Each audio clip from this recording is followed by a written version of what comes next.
বাংলাদেশে ১৬০০ খাল কেটেছিলেন জিয়াউর রহমান, যাতে শুকনো মৌসুমে ওই খালে পানি থাকে এবং ওই খালের পানি দিয়ে যাতে চাষবাস করা যায়।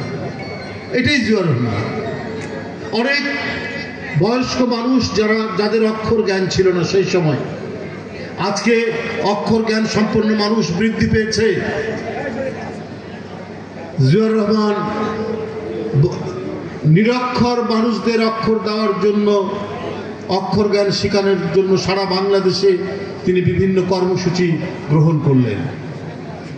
এইভাবে একের পর এক তার স্বেচ্ছাশ্রমের ভিত্তিতে বিভিন্ন কর্মসূচির মাধ্যমে ৭২ থেকে ৭৫ যে জাতি তলাবিহীন ঝুড়ি নামে আখ্যায়িত লাভ করেছিল, সারা বিশ্বে সারা দুনিয়ায় সেই জাতি নিজের পায়ে দাঁড়িয়েছিল, সেই জাতি চাল রপ্তানি করেছিল, সেই জাতি একটি শক্তিশালী জাতি হিসেবে আত্মপ্রকাশ করেছে।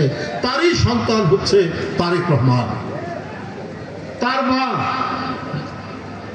যে দল বহুদলীয় গণতন্ত্র প্রতিষ্ঠা করেছে, শহীদ জিয়াউর রহমানের নেতৃত্বে, সেই গণতন্ত্র আবার হত্যা করলেন হোসেন মোহাম্মদ এরশাদ। জীবনের সব আয়োজন এখানে একসাথে। তিনি থাকতে পারতেন, সুখে শান্তিতে থাকতে পারতেন, কিন্তু এই সুখের কথা তিনি কখনো চিন্তা করেননি নিজে।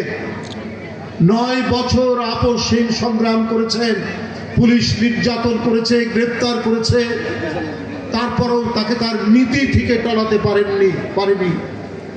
এরপরে ১৬ বছর শেখ হাসিনা নিপীড়ন, নির্যাতন, মিথ্যা মামলা আর একটা ভাঙা ধ্বংসস্তূপ কারাগারের মধ্যে বেগম খালেদা জিয়াকে সেইখানে বন্দি করে রাখা হলো। তারপরেও কিন্তু তাকে টলানো যায়নি তার নীতি থেকে।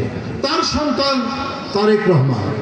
তাই কি গণতন্ত্রের প্রশ্নে, কি রাজনীতির প্রশ্নে, কি মানব সেবার প্রশ্নে তারেক রহমান যে দৃষ্টান্ত স্থাপন করে যাচ্ছেন, সেটি আমাদের অনেকের কাছেই অনুকরণীয়। আজকে আমরা বিএনপি পরিবার এখানে যে রুম্মন এবং মিথুনের নেতৃত্বে আমরা এখানে এসেছি, এবং মিল্লাত ভাই আপনাদের এই এলাকার জনপ্রতিনিধি, তিনি এই আয়োজন করেছে, এত বিশাল আয়োজন।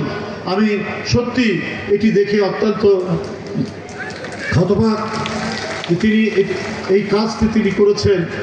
তো সেটি একটি মাত্র কারণ হচ্ছে যে তারেক রহমান সাহেব তিনি তার সমাজ সেবামূলক কাজ, মানুষের কল্যাণের কাজ, এইখানে আমি যে নামগুলো আমি তালিকায় পড়লাম ১৫-১৬ জন যারা সেই সময় নিহত হয়েছেন, অনেকে আহত হয়েছেন, তাদের সন্ধানে এবং তাদের পাশে দাঁড়ানোর জন্য আমরা বিএনপি পরিবার আমরা এখানে এসে এই সংগঠনের নেতৃবৃন্দ আমরা এখানে এসে আজকে উপস্থিত হয়েছে। আমি এখন